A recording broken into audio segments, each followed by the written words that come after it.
Good afternoon, everyone. Hope that you're ready for a stirring presentation today. Well, okay, maybe you're welcome. You're ready for my presentation. We'll try to make it stirring. But it's on motivation, which is a very heady subject and, of course, has only about 52,000 definitions of what it takes to motivate employees. But welcome to everybody. And we've got a very, very full webinar today. We've got a lot of people attending, and we're glad to have that. So, motivation and incentives. Everyone is motivated, whether they act or they don't act. Some of your employees simply find more reward in doing nothing, and that is absolutely the truth. Every action is motivated, and that seems kind of weird to hear that, but the truth of it is that somebody might get more reward out of not doing something you want them to do than doing something. So, welcome to all of our attendees, and a few notes, of course. The audio transmission is one way. You can ask questions via the comment box. We wish you would. Love to have your questions. It'll last about 60 minutes. I'm hoping. Got a lot to cover here. We'll have a brief Q&A at the end. And, of course, you can reconnect the dial webinar invite number. And the recording will be available probably, I'm going to guess, on Monday or Tuesday. We're just a little bit behind in putting these things together, and that's really kind of getting onto my schedule, and I've got to get that done, but I will get it done as soon as I can. All right, the webinar series is brought to you by IST Magazine, undoubtedly the best trade magazine that's out there, and their Sun is Life training and certification program. And a little bit about Sun is Life training modules. You know that they're out there. I think if you've been on past webinars, you know that. So if you need certification for current and new employees, and we're going to talk about that in a minute because Sun is Life had a huge announcement in Las Vegas last week. We'll go over that. There's their Facebook connection if you want to go visit them. And besides certification, you can look for training modules. One is called Be a Director, and they've got a whole bunch of others. Really good stuff. It's Be Director, of course, is kind of an amalgamation or compendium, if you like that 50-cent word, of most of the webinars we've been doing here live.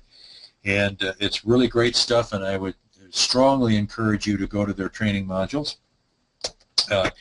Now, also, and when it comes to encouraging, we'd like to encourage you for some likes on the Sun is Life Facebook, because that helps encourage the people at IST Magazines that this webinar series has a lot of value to the industry. And we did get a comment back here from Jim Todd, who is a owner of Sunrays tanning salons, 2 of them. He said, we've been taking John Farr's advice and guidance for more than 5 years. He made a significant difference to our radio marketing and our approach with our employees. The Secret Shopper campaign he initiated was a real eye-opener. Later on in these webinars, we're going to go into the Secret Shopper campaign and how to do it effectively, and it is a real eye-opener when you do it right. So looking forward to that. You all know something about me. I'm not going to go into all of it again, because if you've been on the past webinars, you're probably tired of me talking about how wonderful I am and all of the stuff behind me in my career, and gee, aren't I wonderful? And of course, on me with the call today is David, who is our tech wizard, and you're probably getting tired about hearing how wonderful he is with tech stuff, but he does get involved with all our web design and email systems for our clients, and he speaks another language. I guess it's probably the difference in age. And on with us again, back by popular demand, Mr. Tony Brown, Director of Sun is Life. And one of these days, Tony will actually have a voice, and I think next month he's going to be a co-presenter on this series. He has been a very, very busy lad, and I think we are going to show you here what he has been busy doing. Now, as Tony has said just out in Las Vegas this last week, matter of fact, just a few days ago, the tanning industry is in the crosshairs of the federal government and the media. Is that not true? Are we not, as tanning salon operators and professionals, are we not tired of hearing about all of this baloney? We've been trying to make it happen for our PRs in the industry by talking about health claims for a long time. And, of course, every time we talk about health claims, the federal government comes or state governments come and they slap us down and whatever. And that's just been a giant mistake. And a lot of us have said for a long time that we need a change. And Mr. Brown here, the silent partner, who's not going to be silent next month, has made a significant contribution to what we're going to be doing in the future here to make our industry a lot better. We've got to change the public's perception. We needed a new direction. And instead of talking about health and all that baloney, we're going to talk about the professionalism of our salons. So, announcing, this is huge, the tanning industry's first licensed trade school. I mean, this is really big, big stuff. And it was a huge announcement in Las Vegas, and people were just incredibly supportive of it. And that means that the Sun is Life Trade School actually has a license now, approved license to operate as a trade school by the state of Michigan on July 1st, just coming up here in a few weeks. And this is so significant because it just seems like either state or federal legislation has been against us, and here's the state of Michigan, which is one of the largest in the country in population and all that, has actually approved a indoor tanning trade school. So, Mr. Brown, you are to be congratulated in so many ways. I don't know where to start. It is the first time in tanning industry history that we now have an official licensed and approved trade school. So, big kudos to you, bud. Now, we are going to give you a little bit of information here. And Sun is Life is going to have, going forward, 4 tiers of education and development. Basic operator certification, which if you don't have your employees certified, and David, don't let me get past the Sun is Life rah-rah here without us asking our polling questions, because one of the polling questions is what the development of certification for your employees is. I'm dealing with a client right now. They're really, really good people. They have 2 salons and I think 13 or 14 employees, and they have only 1 that is certified. So now Sun is Life certification program is it's a fantastic program, and I'm going to give you a few more details on it. But in addition to that, Sun is Life, one of the other education tiers is the GEM program, the Guest Experience Medallion. They also will have occasionally have sponsor product-specific training. So what's really cool about this is that your employees can go on the Sun is Life specific training. You might be able to get several of them at one time. You can make a day of it, a day of training for your employees.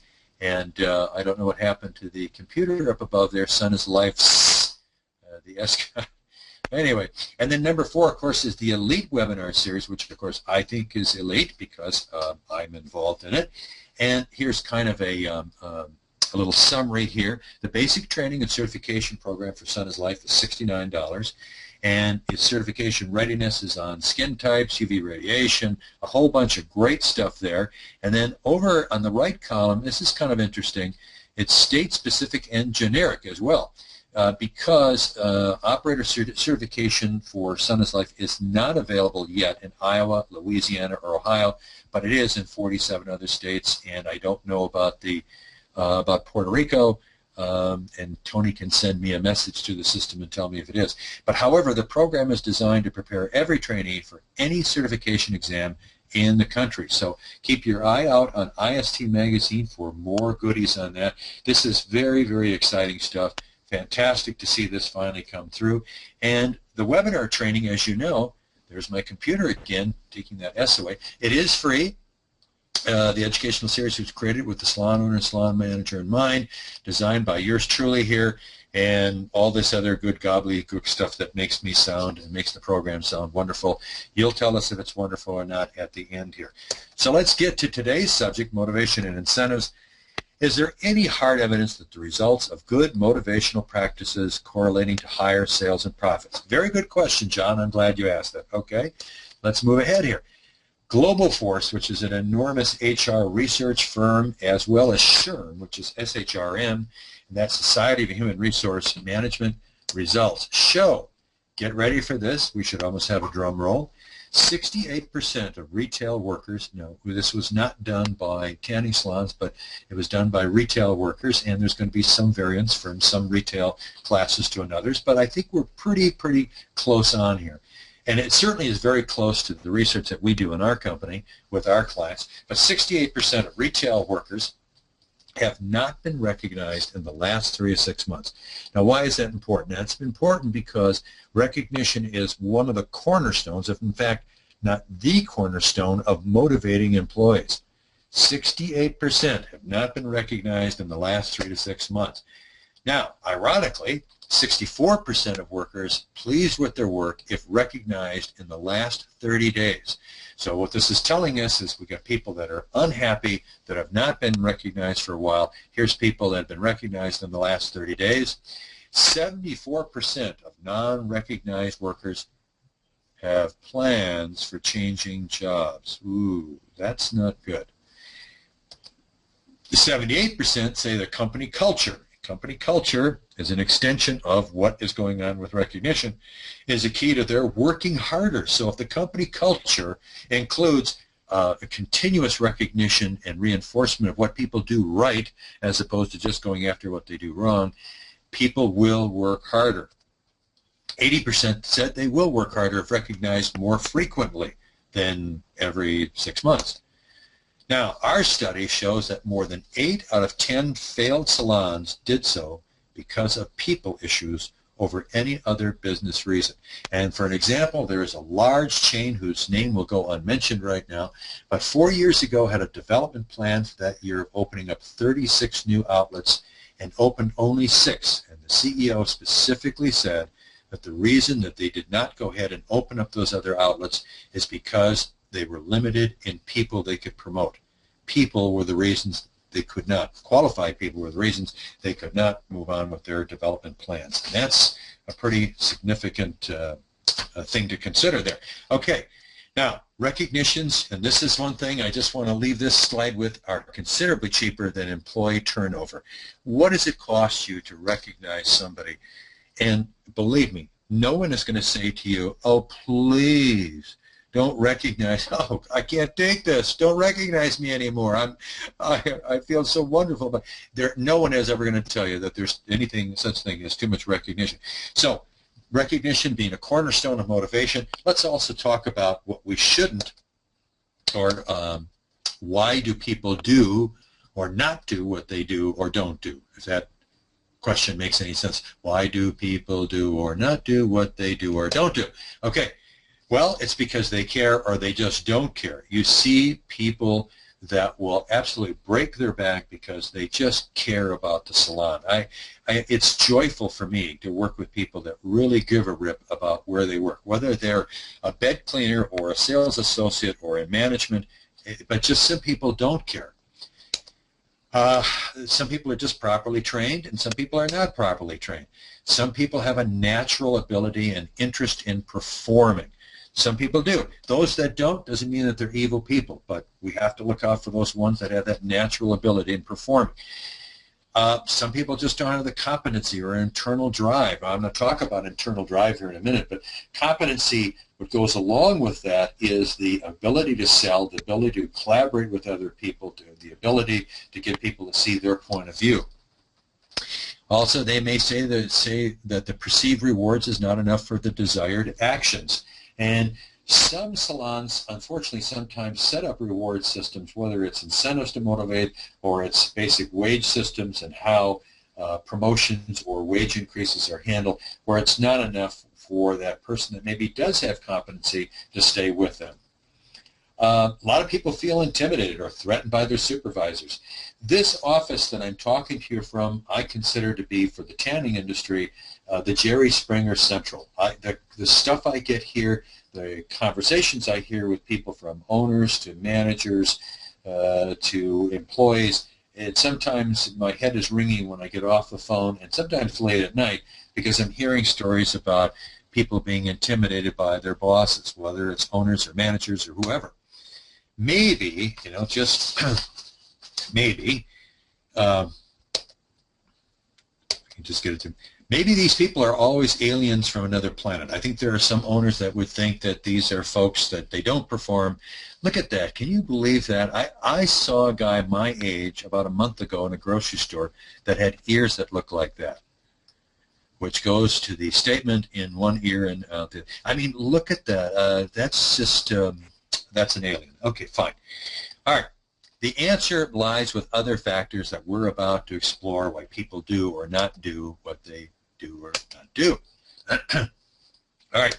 So, but first, let's eliminate the demotivators. Let's talk about those things that demotivate employees and kind of get that out of the way. employer rather, dishonesty. There are some bosses, whether it's managers or owners, who frankly lie their butts off. And some of them do it every day. And employees know it, and the trust factor is just gone. So that's one issue. Another issue is non-communication from the boss, unless it's wrong. Sometimes that's all we hear is what is wrong, and that is definitely a demotivator. You know, most of us, by the way, I think when we make a mistake or we screw up, we probably know it. We know it ourselves maybe before anybody else. And yeah, it's good for the boss to point it out, but let's not point out everything that's wrong all the time, because there's too many sources out there that can point out to us what's wrong. Say an ex-wife, and I have two of those. Anyway, moving on. It could be lousy listening bosses. Bosses that just don't have any listening skills at all. And of course, as we know, there are employees that also have lousy listening skills. Non-caring employers. You hear that sometimes. Employees will say to me, I just wish he had a little bit of empathy for me. Of course, empathy is more important than owning the employee's issues, or else you're going to have all their problems stacked up in your office. Sometimes we have moody, reactionary Napoleons storming into the salon. I worked with a guy, one of my clients about 3 years ago, who was only about 5'4", and this is nothing against people that are, I'm 6'1", but that doesn't mean that somebody that's shorter than me isn't a nice person. Matter of fact, one of my best friends, Stu Gershbaum in Chicago, I think is only about 5'6" or 5'5", one of the nicest, most professional people I've ever met. But sometimes you get that Napoleonic that seems to go along with this little man syndrome, and they come storming into the salon, and I guess it makes them feel good to scare people. There's bosses, of course, as we mentioned above, always looking for failures and mistakes. You have superiors who pass the buck or take all of the good credit. And, of course, we have a few bosses out there that are inappropriate pigs. Some of the comments I hear makes me believe that Cro-Magnon man is certainly alive and well. Then, of course, you've got inconsistent bosses' directions. People are asking, well, what does he really want? I'm hearing one message one way, I'm hearing another message another way, which, of course, brings us up to leadership style. And when we get to talking about motivation, this is one thing I'd like to cover with you first, and it's to talk about a social psychologist, Douglas McGregor of Massachusetts Institute of Technology, and what he has to say about the effects that managerial style have on productivity. So here's a couple styles, and one of them is, and if you've taken any college psychology, you might have heard about the Theory X manager. That Theory X manager assumes that employees are naturally unmotivated and dislike working, and this encourages an authoritarian style of management. Just a lot of things with that. They think that employees dislike working. They think that employees avoid responsibility and need to be constantly directed and ridden like a jockey.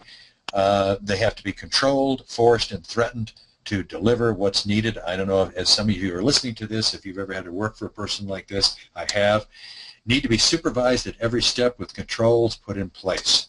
Also, this person feels that workers need to be enticed to produce results. Otherwise, they have no ambition or incentive, blah, blah, blah. Well, this Theory X manager does really exist. I have worked with these kind of people. Fortunately, hopefully that you won't have to work with them. So let's talk about the other side. And what we're saying here is that for motivation, you're better off to switch your salon supervision attitudes, Theory X, closer to Theory Y. Now, I say closer to Theory Y because Theory Y is on the opposite end of the continuum, and if you were a pure Theory Y, that wouldn't be right. That wouldn't work either.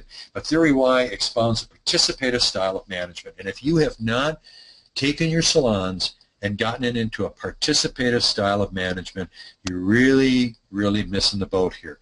Because to get employees involved, and I'm going to show you ways here as we get into this webinar of getting employees involved, and it absolutely works. I can tell you that, because that employees that are happy to work are self-motivated and creative, and it just makes all the difference for you. It'll make your life easier.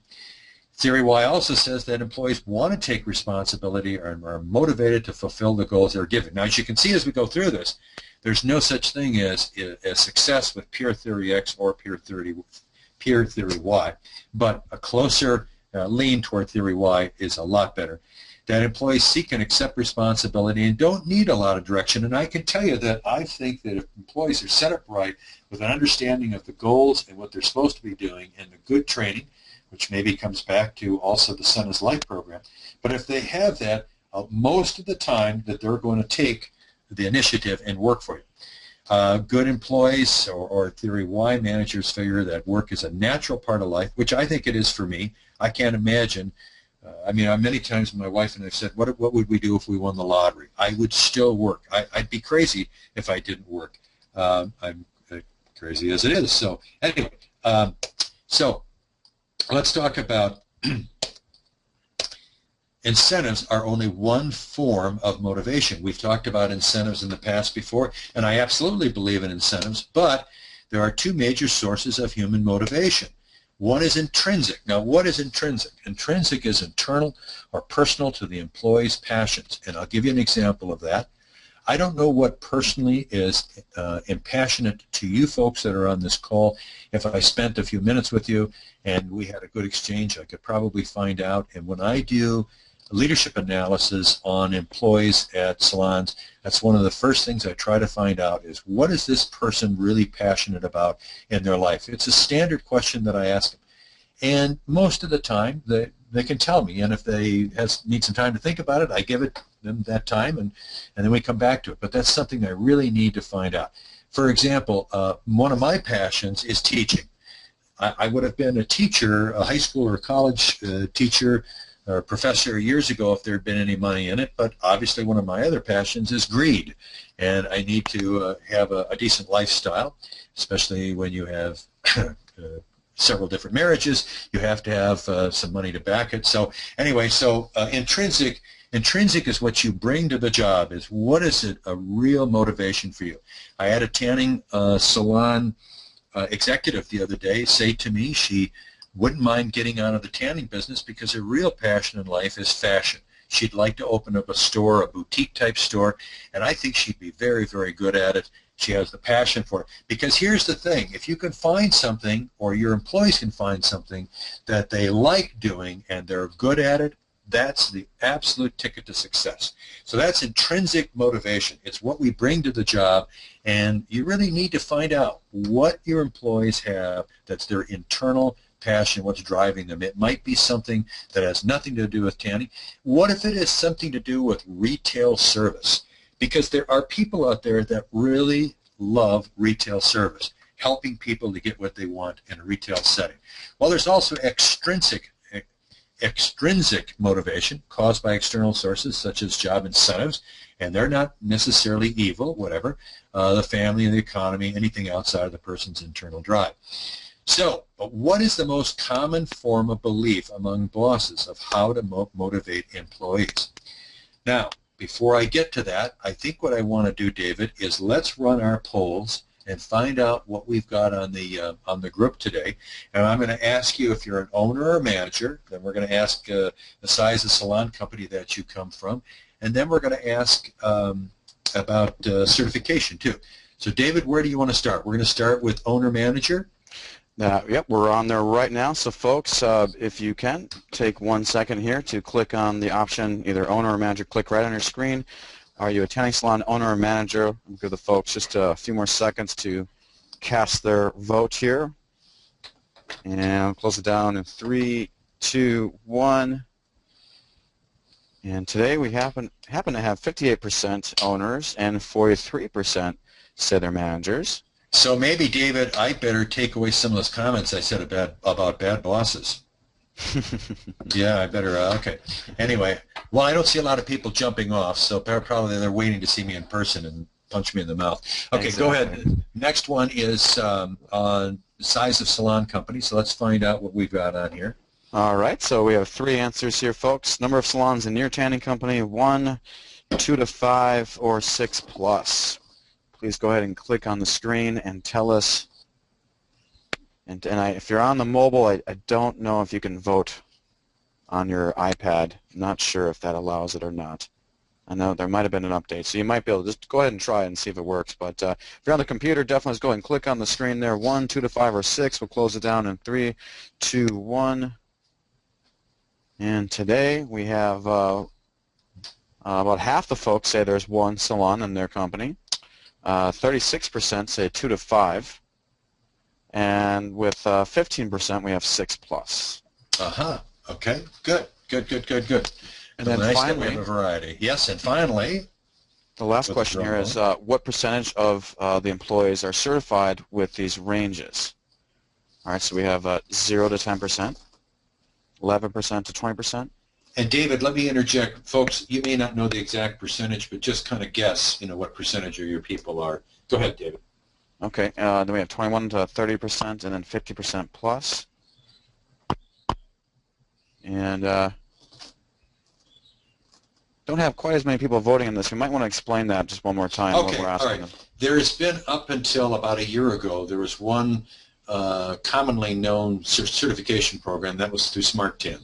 And certification is to train your employees on the basics of indoor tanning skincare, which is very, very important. So, be blunt, so a customer doesn't get burned. When I was a tanner many, many years ago, there was no controls on that at all. Nobody was required to be certified. So you have to know something about the pigmentation and how it reacts to UV tanning. So that's what certification is. Now, if you don't know what it is, after I gave that stupid and rather short explanation there, you probably don't have employees certified, and that's okay. It's really not okay, but we just like to know, just get an idea what is out there. Okay, so now I do have the majority of the vote in here, so we'll close it down. 3, 2, 1, and the results here kind of all over the place. 32% 32% say 0 to 10. 2% say 11 to 20%. 7% of our attendees say 21 to 30%, and then with the majority, 59% say 50% plus. Okay, all right. So it sounds like there are a lot of folks that have gotten certification done, but there's still probably a lot of folks out there that don't. And I understand the argument on it too, because some people will say, well, our turnover is so great that I hate to invest the money. There is a thought here, though, that I would tell you, and this is not just because Mr. Brown is on the phone listening to my golden words here, but I think it is very much a truism that more people that have been put through certification and training have a tendency to hang around because the company has invested in them. And we'll kind of talk about that as we go on here too. All right, so as I was saying, there's intrinsic and extrinsic motivation, but what's the most common form of belief among bosses of how to motivate their employees? There it is. Yeah, it is KITA, or commonly known as kick in the. This is this picture. This is Lee Amory, I think his name is, from Full Metal Jacket, and this guy he's a real stitch. He's a good actor, and I just thought he'd be a good picture to represent for kick in the butt. Yeah. Okay. But remember, when you want to kick in the butt, and that's the way you do it, customer-pleasing salons are first employee-pleasing salons. And I can tell you, if you don't take anything away from this webinar, you have to take away that this is an absolutely true statement. If you're going to have pleased customers and customers that have been motivated to go up to higher levels and get you more revenues and profits, you ain't going to do it with just nice beds and great lotions. You're going to have employees that are pleased and excited and motivated to be at your salon. Okay, so motivated. We throw that word around. Let's define it. Something that engages employees, that energizes, directs, sustains their desired behaviors, and gains their emotional ownership. A lot of heavy stuff there. But engagement is very much the key word. And so when you look at that to say, how do I get my employees more engaged? How do I get them to the state of emotional ownership? Well, okay, the goal, an engaged salon team. Now here's some things, and I want you to pay real close attention to this, because this is from a guy, myself, who deals with this every single day of my if this is a professional career, this is what I do with, if I'm professional, this is what I do every single day. You have engagement when all salon employees recognize and embrace the common goals of increased revenues, profits via pride for superior customer experience. Now that sounds awfully wordy, and it is awfully wordy, and if I had an opportunity I might reword that, but it is very true. You have engagement when all of your salon employees freely recognize and are behind the common goal of increasing revenues and profits. And they do that via their pride for superior customer experience. You got that. You got that. You don't need me.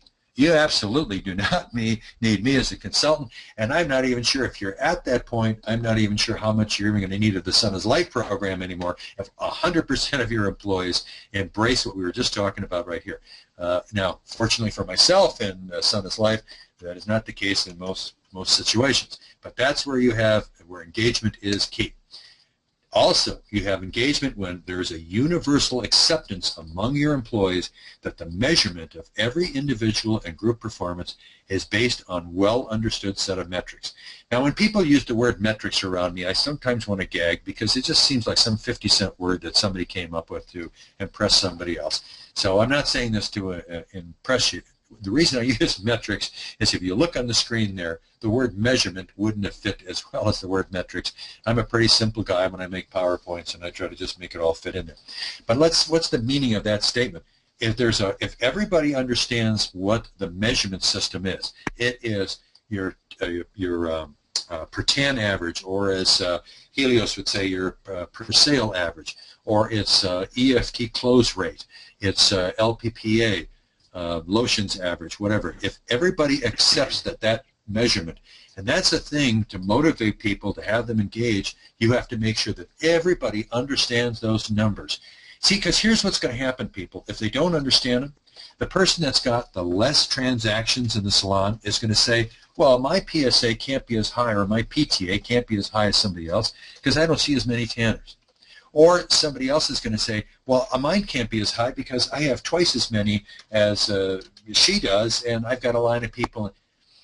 You have to make them understand that this is on a per tan or per transaction or per customer visit average. And it's very important. You get people engaged, it's because they've accepted the fact that these are averages, and that's what everyone is looking at. You have staff productivity without constant supervision. When your team is engaged, you don't have to be looking over their shoulders all the time. You don't have to worry about that. You leave the salon and they're on Facebook. And I got to tell you, I hear this every day. Well, at least a couple times a week I hear it, where an owner will say, well, they sure seem productive while I'm there. Well, yeah. Now, if they're productive when you're not there under constant supervision, you've got a team that's engaged. They care about the salon. When the salon issues can be routinely solved via staff initiative. When you get staff initiating solutions to things, to problems, it makes your life much easier. When employees highly recommend your salon as a great place to work, you should look at your employees' Facebook. Do you see them recommending your salon as a place to go? There's a lot of people I talk to sometimes that will say, no, I wouldn't recommend it because of this or that. But there's also a lot of salons I work with where the employees are so enthusiastic about it, they recommend it to their friends and to the social world out there, and that's good. Okay, now some people, and they also have to have a joy. Sorry, a little point there. But salon workers take joy in what they do. Now, a lot of people talk about money. But money is only a temporary fix for motivation to get employee action. It lasts for a few minutes. I'm not saying that you shouldn't use it, and I am a very big believer in incentives because that's that extrinsic motivation that we were talking about. But the motivation from a paycheck, unfortunately, dies quickly. I could give you a lot of examples on that. I know that years ago I was working for a big company and got a 13% raise, and I was very, very excited until I spoke to my wife on the phone that day, and she said, well, that's really great because our mortgage payment had just gone up, the taxes on the house had gone up, and our utility bill just went up. And she's telling me all of this stuff that's increased in price, and the price of gas was going up. It was during a real gas shortage. By the time I got off the phone with her, I was all excited about had been all excited about my paycheck. By the time I got off the phone with my wife, I wanted to slash my wrist. which, by the way, she is now my ex-wife. But she had a lot of good qualities, but unfortunately, making me feel good about the pay increase was not one of them.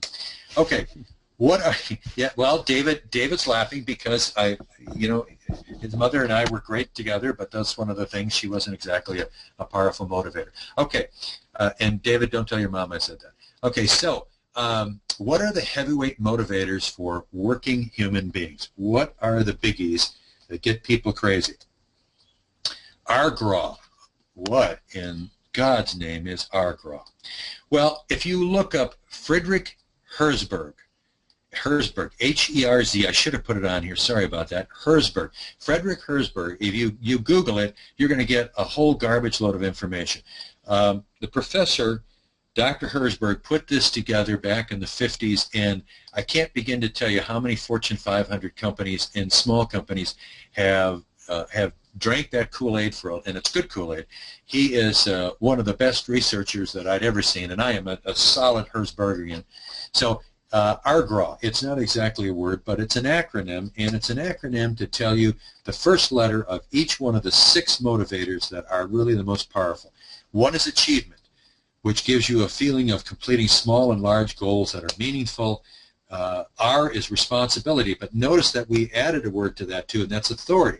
Increasing job load without authority is defined as job loading and can be demotivating, meaning people do get motivated by more responsibility, but if you don't give them more authority, and I'm going to go through this in a second, I'm going to show you in a tanning salon how that happens.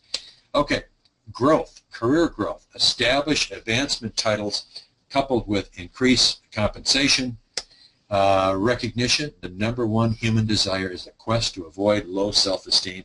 That is true for everybody. Now, I'm going to show you a very dramatic example of how that is important. One of the most famous people that ever lived on the planet in the 20th century.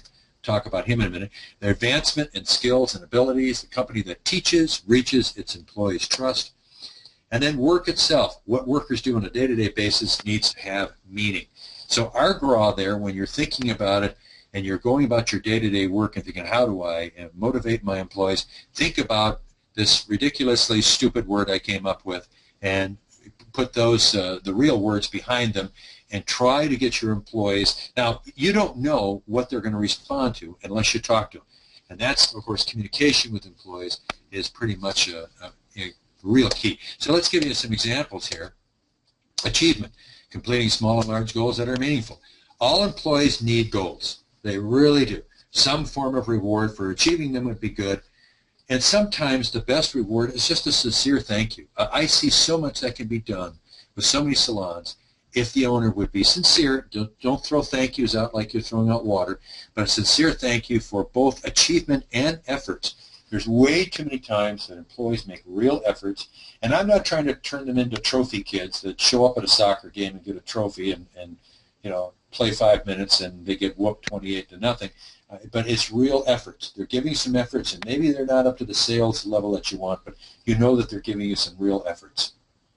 Highest PTA sales associate. I mean, these are so many things that they can be recognized on. Let's talk about responsibility and authority. And here's that example I was talking about, job loading. Let's say the example is that you tell employees convert every level 1 tanner to higher levels by month end, but you don't allow that salesperson the freedom to give a free upgrade to allow the customer to experience the benefits of higher level tanning. That is something that's really a key. Now, if you feel that you have employees that you can't give that freedom to do upgrades because you can't trust their judgment, then one of two things. They either need more training, which could be possible, or maybe have the wrong employee. So you get yourself a team of people that you have that confidence in, and just get out of the way and let them do it. Define success and parameters of dealing with customers, and then get out of their way. All right, growth. Salon employees should be certified, and their certification should be posted on a public wall of fame. I'm always impressed when I go into a salon and there is that wall of fame with certification plaques up on the wall. I think as a consumer, I would find that pretty doggone cool, because with all the bad press that we've had about tanning, I think we need to show the consuming public that We don't just do this because we've got nothing else to do or this is just a hobby. We're really serious about this. Also, learn something about recognition. Recognition is the cornerstone of motivation. There is nothing that is more powerful than recognition. And my statement here, can we learn something about recognition from a once world-famous, very rich icon from the world of entertainment? I did. I learned this firsthand because I was fortunate enough to meet Bob Hope. And this is what I learned from him. I sat with Bob, we were chewing the baloney about it, and I think he was 80 years old at the time, and he was still entertaining. And I had heard, I had read in Forbes before I met him that night, that Bob Hope could spend $2,000, $3,000 of his money an hour and never spend all of his money for the rest of his life. He couldn't do it. Gee, what a terrible challenge. You know, I think my wife, well, anyway, what he was just a terrific guy to meet, and I asked him, I said, Bob, you know, you're, because, you know, we were such good buddies. I said, Bob, he said, what, John? No, so I said, Mr. Hope, you're such a wealthy individual and you've had so much success. Why do you keep entertaining at 80 or, I think he lived to be 99, he was just short of 100 years old. But I asked him, I said, why do you keep doing this? And as he started to form the words to come out of his mouth, his wife, Dolores, was standing behind me, and she started clapping her hands. What it is that Bob had an insatiable desire to be recognized, to be reaffirmed that he was of value. And he went on to tell me those exact words. Recognition is the #1 human desire. It's the quest to avoid low self-esteem. It's important to all of us, regardless of our past success. I've had some tremendous successes in my life, but one of the things I'm doing today, this webinar and all the webinars, is recognition. A big part of it is recognition. Yeah, I mean, every once in a while we pick up clients from this webinar series, but I love the recognition. People that will give us a comment and said, geez, John, that was a great webinar, as opposed, of course, to someone saying it sucked. But when I hear those good comments, then, you know, it makes my day. Okay, some more examples. Recognition, the #1 human desire. How do successful salons do it? Employee sales updates. Use little added notes for specific performances and increases from the norm. Okay, Jim Todd. Jim Todd is not only a client, but he's just a very good friend down in southern Kentucky, and just a great guy. He's very, very good with employees. But what he does is when his sales associates get their pay envelopes, Jim is always dropping a little note in there. What he does is he doesn't look for the mistakes. He doesn't look for the failures. He looks for what they did right. So one employee may have a low PSA or low PTA, but in particular, maybe she had a higher LPPA this last 2 weeks pay period than she did the prior one, and he'll put a note in there about that. So here's the cool thing. You're an employee and you work for Jim Todd. You have an expectation. You go to open up your pay envelope to get your check. You have this expectation of looking for this note. For someone has pointed out for you that day what you've done right. And it's not just some cheap, hey, you're great. It's a specific note on a specific performance that you've done. So you know the guy's not full of baloney. You know he's not just trying to stroke you.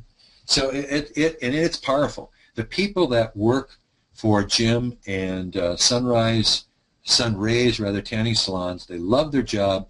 They love Jim. They respect him, but they know that he's always looking for the good stuff. Constant communication for bosses to share their perception of worker performances. Communications on perception of worker performances shouldn't be once a year at some kind of a formal review. Recognition, again, handing out incentive rewards. And if you do this in front of peers, I love to sit in on a salon employee meeting and see a person that has the highest percent increase on their per tan average over last month, getting a gift card that's worth $50 or $75. And I tell the owners all the time, make sure you have that gift card and be very conspicuous about handing it out, making sure that it's going down the line of people sitting around a meeting in front of everybody's nose, and they see this $75 gift card, because I tell you, it gets people crazy. Money, and by the way, just to let you know, money is only a motivator, a real motivator, particularly when it's relative compensation. Well, what does that mean? Here's an example. Years ago, and through my consulting, I've worked for a lot of different companies, and one was that little company called Kmart, and I hired an executive that his base pay was $145,000. And he wasn't crazy about taking the job because he thought he was worth more than $145,000. I mean, he was going to get stock and all the other stuff. So anyway, he gets on the job and he finds out that 5 other vice presidents that were at his level actually were making about $10,000 a year less than he was. Now all of a sudden the guy is stoked. You think about somebody making $145,000 and being disappointed, you want to kind of reach across the table and slap him, don't you? But that's the way it is. And if you hire somebody at $9 an hour, they're going to think that's great in our business until they find out that everybody else started at $9.50. So when you're handing out incentive rewards or money and you're handing it out in front of their peers, that is just like super powerful. Okay, employee meetings are a huge opportunity to recognize good efforts and accomplishments. My Lord, you've got to have them, people. It's great for communication, for sharing, talking about best practices. And further in this series, we're going to talk about employee meetings and how to do them right. Here, another one example of recognition. You walk into a salon loaded with positive comments. When I would go out and do salon tours with owners, I'd make sure that we're walking in with specific information on specific employees. We've caught them doing something right. And by the way, if you're going to compliment an employee, eliminate the but. I don't mean someone's posterior. I'm not talking about that. I mean, eliminate the but in the conversation. You know, you really did great on your PSA yesterday, but if your LPPA had been higher, can you imagine? Don't do that. It just compliment them on what they did right. You're going to see people giving you so much more attention and drive to reinforce what you've reinforced as opposed to you pointing out the part of it that they didn't do right. Recognition is just, it's the cornerstone. Okay, here's some more examples. Advancement. Establish advancement titles. You should tell you what I'm going to do. We're running short on time here, but when you see the replay, you'll see some of the specifics on this. But one of the things I like to do is set up a hierarchy of job titles in salons so people feel that they can have a career path. And let me just move to, let me get to another, and you can see the replay on this. And sorry that I've got to jump through this, but I see that I'm running a little bit late here, and okay. Oh, you get a secret shopper on your team, by the way, and that's another thing we're going to talk about in this webinar series going forward here. All right, let me talk to you about the Power of Pygmalion. Pygmalion was a Greek play that was rewritten by George Bernard Shaw and eventually inspired the famous Broadway play and movie My Fair Lady, played by George Harrison and oh gosh, John's having a brain lock. If somebody puts it in the chat box, I'll see it. Isn't this terrible? I love being old. Anyway, Pygmalion really is a very powerful management motivation tool. It's the power of positive expectations that can make a significant impact on employee conduct. Employees can live up or down to our expectations, and they do. If you feel an employee is a loser, if you really feel, that's a term I don't like to use, but if you feel an employee is a loser, they'll pick up on that and perform accordingly. I see that in parent-child relationships too. You'll see some parents that think that a child is just an absolute loser, and so what you do is you make him your text wizard. No, David, I didn't mean that. No. David has, yeah, hey. Of all my kids, by the way, David has been what I call a freebie because he had a very high readership. I think you were like in the top 1%. You were such a big show-off, which made it easy for him to understand concepts, But so he was a freebie for me when he was a little kid. I have not given David his allowance since he was about 10 years old. I bet I owe you a lot of money on your allowances, don't I? Oh, it's never too late to catch up. Yeah, that's what I kind of figured. Sure, okay. But anyway, if you feel an employee is a loser, they're going to pick up on that and they're going to perform accordingly. You can't get past, if you can't get past low expectations away for any reason, you better to consider a change. Don't have a person like that around that you feel can't perform and do what they're supposed to be doing. A worker who senses your trust and positive predictions for your potential will push to not want to disappoint you. I'll give you a best example in my life was my mother. My father, as I've shared on these past webinars, had some demons following him. He was an alcoholic. And I don't understand this. German families, they don't like to be outgoing in their public displays of affections. I don't know. I shouldn't stereotype it, but I know a lot of German families that are this way. It's just kind of an old country thing. You work, your reward is you get to work some more. And that's what I grew up with. My father, for every dollar he got paid, he probably earned two. Great worker, but he didn't know how to reinforce positive performance. My mother, as far as my mother is concerned, I should have been president of the United States. There wasn't any aspiration I could have that my mother didn't think I should go for. That's just the way that she was. She just had that positive, powerful expectations for me. And it made a big difference. So here I am, an utter failure at 66 years old, and I owe that to my mother. But anyway, but that's big. If you can have those expectations for your employees, they're going to live up to them. Okay, let's get to the management checklist for change when you're talking about motivation. Drop your bad moods at the salon door. Enter smiling with positive expectations for positive employee efforts outcome. You've got problems. We've all got problems. You as an owner, you as a manager, we've all got our problems. Fortunately for me, this is a third marriage and a fantastically successful third marriage. I'm so lucky, and I mean that. I'm not making fun of it. We've been together for 23 years, and I hope that's some inspiration from some of you out there that have been on the merry-go-round. It can work if you get the right person, and I've got that now. But anyway, so I have all kinds of positive expectations on that. But you got to have them, and if you don't, if you got problems at home or whatever, you got to park it at the door because, frankly, nobody really cares. They just want to see you as a boss that's going to be helping them. Employees are selfish. Doesn't mean they're bad people. They're selfish about their own needs and wants. So drop those bad moods. Welcome both their initiative and their failure. Somebody that takes the initiative in a salon and says, I got a new system here, boss, the way I think we can handle upselling EFTs. Man, I'd be kissing that person's toes, mostly just the fact that they took the initiative. But welcome both their failure, too, because, as they say, we don't learn a lot from success, but, man, we can learn a whole bunch from failure. Failure is a great teacher. And I can tell you I've had a lot of great teachers in my life because I failed many times. But if you look at some of the most famous people, Edison, Lincoln, they all failed in bunches before they finally succeeded. And accepting failure breeds initiative. If you let your people fail on an initiative and you encourage them to try it again, they're going to keep initializing? Never mind. We want natural motivation to both extrinsic as well as intrinsic influences. If you do want that, you've got to keep reinsure people.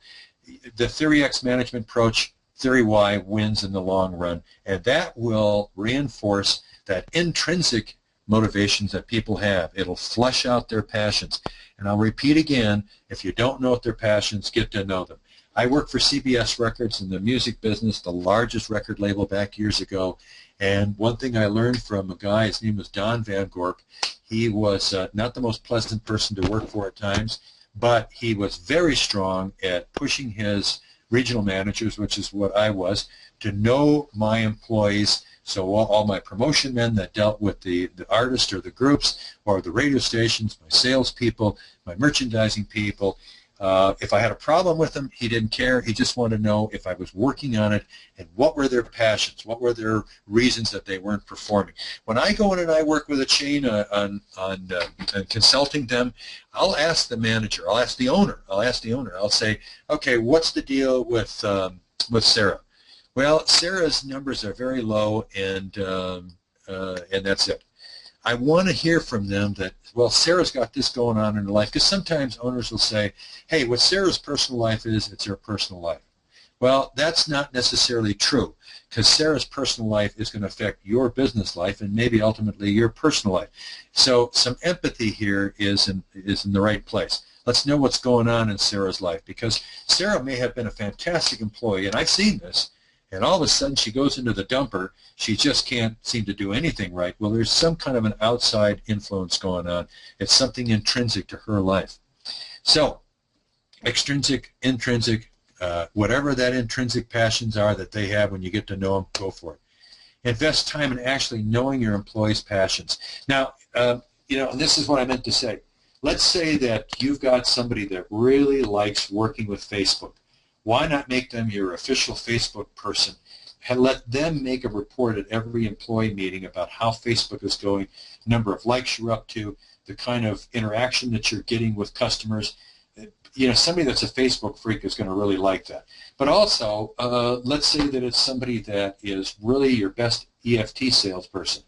We're going to talk about this in future webinars here when I'm talking about good, productive salon meetings. Well, make that EFT salesperson your EFT captain to talk about that at meetings, to share best practices. Help your workers satisfy their motivational desires, the things that they would like to do. There are some people that want to get involved in marketing. Maybe they can help you put together cross-motivational campaigns with a fitness center or a beauty salon. If they can do that, we had a lady out west that was just a sales associate, but she went and took the initiative and put together a plan with a fitness center that didn't have tanning. Actually, they had, I think, 2 tanning beds, but that wasn't competition. And she put this together with them, and what it is they're sharing each other's email. So the tanning salon out there only had 1,700 people on their email list. The fitness center had 6,000. So suddenly now, by piggybacking each other, the tanning salon now is not sending their message to 1,700. It's now going out to 7,700. So initiative like that on employees can just be huge and really drive your business. A positive, participative working environment or culture can keep your best employees. And right now, it's we're in the off season. Maybe you're not so concerned about who you keep around. Maybe you are. But it won't be that long, and we'll be staring down the gun or down the barrel of the big peak season coming ahead, and you need to keep your best people. Okay, let's go in with let's call it a summary of today's webinar. There's heavy research supporting the need to be a student of motivation. And I say a student, you need to go study this stuff just like I have for 40-some years. Herzberg, put that in the back of your head. Maslow, M-A-Z-L-O-W, Maslow's hierarchy of needs. You need to look at that. Look at McGregor, Theory X, Theory Y. Really good stuff. Look at the School for Animals. There's a great one, and we just didn't have enough time to talk about the School of Animals. And the whole theme of the School of the Animals is that we as employers sometimes think we can make a duck climb a tree, and it just doesn't work. Some people are cut out to be indoor tanning salespeople. Some people are not. And you've got to get to that determination so you're not keeping someone around for 6 months that's got a $4 PSA. So there's heavy research that says you need to be a student of motivation. All employees are different. All employees are different and can motivate in entirely different ways, and the only way you're going to know that is to know your employees. Now, there's some folks on here that have multiple store operations. The only way that you can know it, you have to know it through your field management, through your store managers or through your district managers. And I'll tell you, that's if for those owners that go out on a tour of their salons, don't be asking about, well, how they merchandised the black lotion today or whatever. Ask them about people. Where are they with people? If you have a district manager, that district manager's first and last job is to look at the numbers of sales and come up with a plan of how to get the bottom closer to the top. I have a 2-salon client right now. He has a person, listen to this, a PSA of well over $14 for the first 5 months of this year. Over $14. But he also has a person with a PSA of $6.38. His salon average is 975. Now, just by averages alone, 975 would be a good PSA, but he's got 6 people under 975. So it's a good and bad story. He's got people that are performing at a great peak effort, but he's got other people that are apparently are watching Facebook and not doing any selling. But everybody's different. And that person at 638, by the way, listen to this, that person at 638, we just gave them a little bit more attention last weekend, and Saturday and Sunday, that 638 rose up to almost 14 bucks. It was amazing. Sometimes that's all they need is a little attention. Okay, managerial style has a huge impact on motivation. Helping workers to satisfy their intrinsic passions can produce powerful motivations. Motivational approach can be pumped up by understanding the basics of what motivates human beings, and that's why I'm suggesting you do some research on Herzberg and Maslow and those folks. Okay, next Sun is Life webinar is Thursday, June 27th at 3 o'clock. This one is on progressive disciplines, warnings, and terminations. Oh, there's a heavy subject, not maybe one that's particularly sexy, but we're going to take you through it. We're going to show you how the best professional way to do professional discipline, progressive discipline setup, how to do warnings and terminations so you can avoid. And a lot of times, most of the time, you're not going to end up in court, but you may end up having to hire an attorney. And believe me, just remember this, when attorneys win, they win. When attorneys lose, they win. So, you know, even if you don't have to go to court and it costs you a couple $1,000 for a wrongful termination, you know, you need to know how to avoid that. Redirecting underperforming employees. This is what we're going to be talking about. Progressive discipline versus termination by schedule reduction. I know a lot of people terminate by schedule reduction, but I'm going to give you an alternative that'll make you look like a pro. Determining who should go or stay should be the result of a process, not a single act, but the result of a process. If you do that, you can protect yourself because now you got paper trails and you keep them in confidential files. The right to hire. You know, the hire at will doctrine that's in 39 or 40 states across the country can also mean the right to sue at will too. So don't think that you're blanketed just at hiring at will. And we're going to have a webinar coming up in this series called The Burning Issues of Employment Law, and I'm going to be handing out a ebook, a 106-page ebook on legislation to avoid legal issues. Now, the big mistakes owners and managers make in firing an employee, we'll go over that. The legal and safest way to fire, what to think and what not to do, or what to do. Now, do you have a thief? I'm going to show you the best way to get rid of them. All right, then after that, Thursday, July 11th, we have employee orientation, training, and effective salon meetings, and I'm really looking forward to that one as well. And our business, is your business healthy? Ours is really healthy. We just need, if you want to find out if we think it's healthy, give us your vital signs. Your PTA year-to-date for 2012, your PCA, which is your per individual customer. If you have any questions on these subjects, give me a scream and I'll explain them. Your EFT sold versus 2012. Your average EFT monthly draw, that is a big thing to look at, what's happening with it. And of course, you can save yourself some bucks. I usually charge $500, but for the initial consultation, I'm going to do it for zip, zilch, zero, nada. And I want to talk about Sun is Life again because I've talked about it in the past and I didn't have a lot to talk about, but I got a lot to talk about now with their training modules. Notions about lotions is just one, but now their program is going into full speed and they're going to have a lot of modules for you to look at.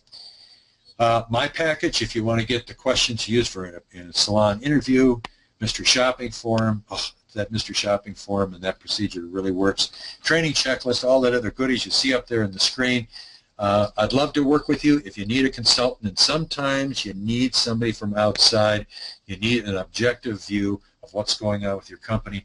We've had 21 new clients come to us just in the last 30-some days, and they just need some help, and we'll give it to you. We've gone crazy here. We're a little bit over time. I didn't want to, but let's get some questions. David, have we got some questions we can answer here? Yeah, let's take a look here. My question box has temporarily disappeared on me here.